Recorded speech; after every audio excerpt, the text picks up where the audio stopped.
Here's a little escape from a few weeks ago, when my friends and I took a quick breather away from the city. Content baka mo. Iba-iba. Marami tayo. May gusto kayo manood. Kaya magkakaibigan tayo.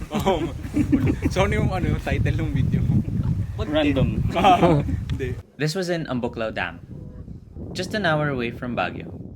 It wasn't exactly planned, so we arrived quite late and did our best to make the most out of the afternoon before the sun went down.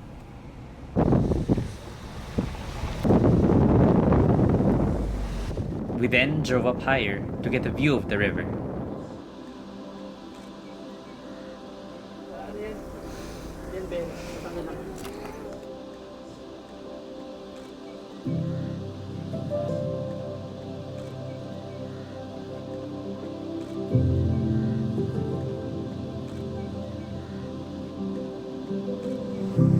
But decided to go back and find a spot where we could go near the water.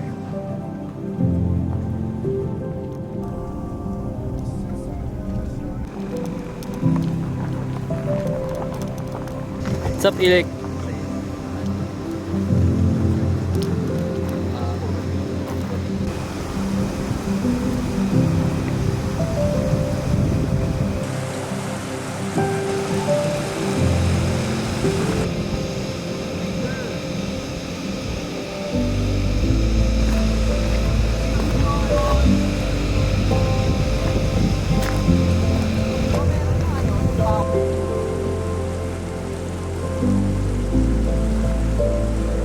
I think we all need a little breather.